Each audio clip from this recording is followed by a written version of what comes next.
Brassens était aussi un homme de foi, Philippe Parrer. Il regarde la mort à laquelle nous sommes condamnés, non pas par la loi, mais par la vie, avec plus de tendresse parfois et de délicatesse. La hyène, la garce, celle qui agite ou qui lève un peu son suaire pour aguicher les hommes, et qui n'est pas rondelette, car ça n'est qu'un squelette.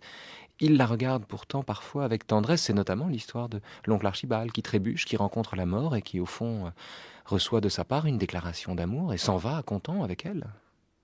Oui, alors Brassens, bien entendu, était, vous le savez bien, athée, complètement athée, foncièrement anticlérical. Il tenait ça de son père, d'ailleurs.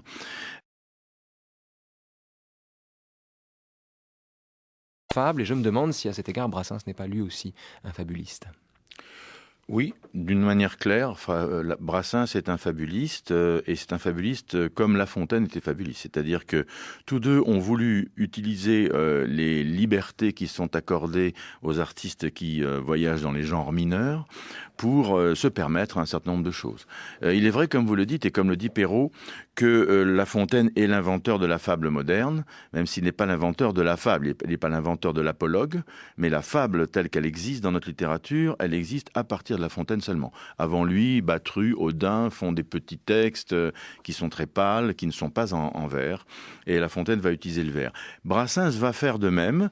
Si on regarde le recueil donc que j'ai publié donc aux éditions de l'Épervier, on constate qu'il y a approximativement 7 ou 8 fables, clairement, hein, c'est-à-dire avec des personnages constitués. Je pense par exemple à Ogori, je pense à Pauvre Martin, à Hécatombe, je pense aussi au Grand Chêne, à l'Épave, ou bien des titres qui sont des titres de fables comme La Rose, la bouteille, la poignée de main, ou bien La Messe au pendu. Il y a des personnages, il y a une histoire, il y a une morale. Et dans le cas du gorille, puisque vous en parliez, la morale, elle n'est pas exprimée clairement, mais elle est suggérée.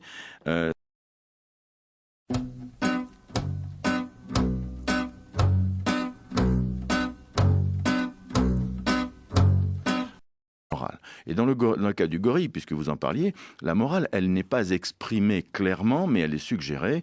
C'est une fable qui... Mieux vaut coucher avec une vieille qu'avec un juge.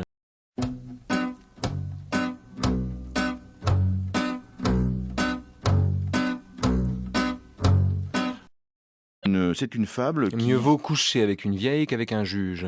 Je crois que c'est bien plus clair que ça, c'est une fable contre la peine de mort.